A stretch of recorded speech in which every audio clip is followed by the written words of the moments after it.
assess history of mania and bipolar disorder, Lindsay it was a negative screen.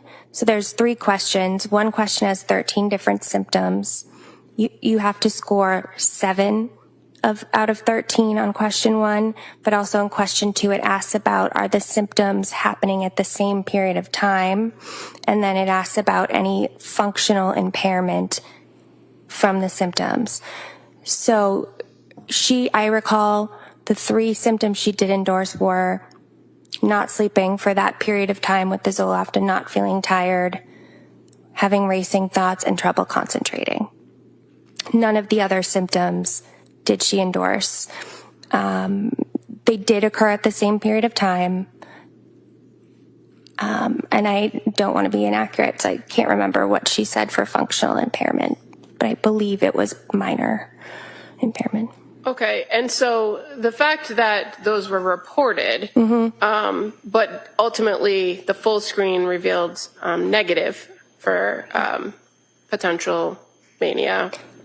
I did also consider, though, that the MDQ is less specific when it comes to bipolar 2 or bipolar not otherwise specified. There's bipolar 1 and bipolar 2. Both have mania symptoms as part of the diagnosis. Bipolar 1 is usually more severe in that it's typically, a patient might be hospitalized or it causes greater functional impairment. Bipolar 2, it's a shorter duration and typically less functional impairment. And as far as determining diagnostically whether somebody might be presenting with bipolar disorder, is there a particular tool you use in your trade to try to assess that? Typically something like the MDQ, and then you'll do more of an interview asking the patient about symptoms specifically and if they can ever recall a time where this may have happened in the past, because sometimes patients can't always remember when they're manic. So I was glad to actually have Patrick in the visit because he could sort of help us look at Lindsay's history more longitudinally, or at least since the time he knew her. Okay.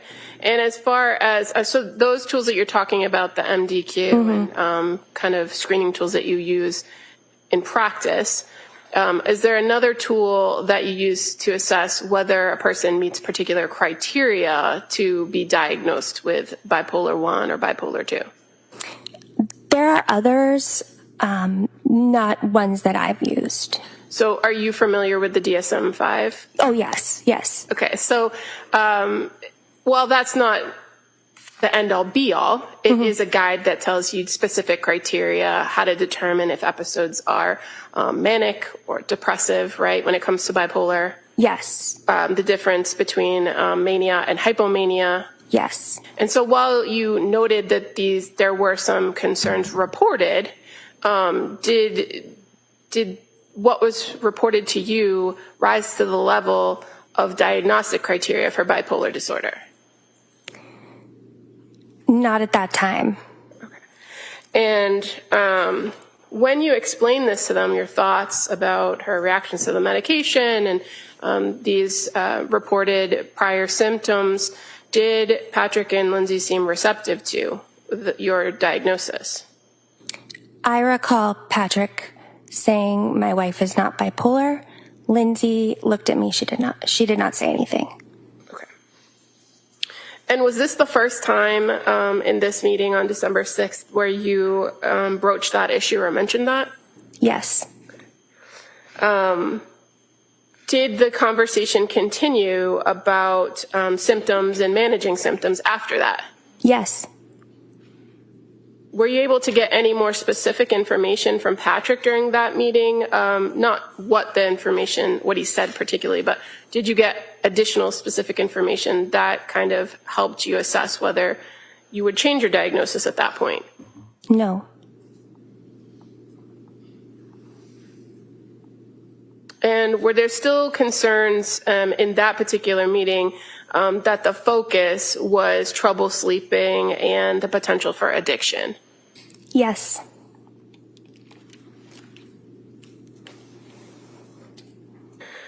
As far as recommendations, did you talk about what's called tapering medication?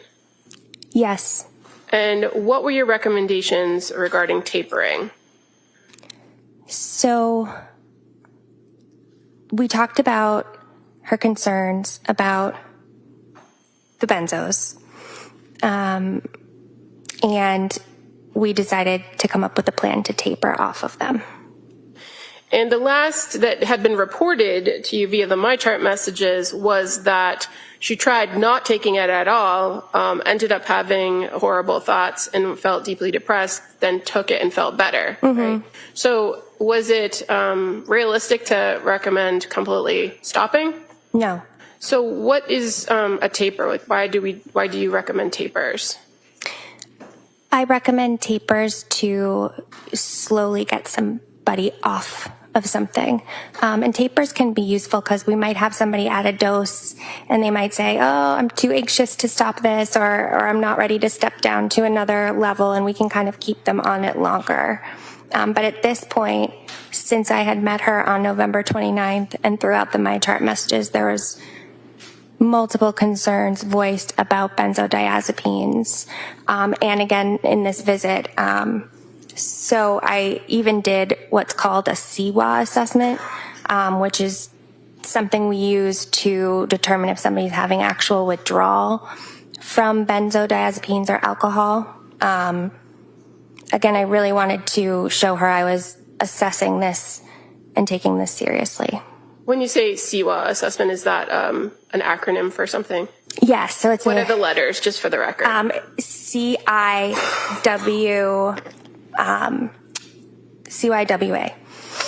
CIWA. Okay. And did you, when you do that assessment, does it give you some sort of score? It does. Ask the questions. And what was her score when you did that CIWA assessment? 1. And what does that mean? Minimal to no withdrawal.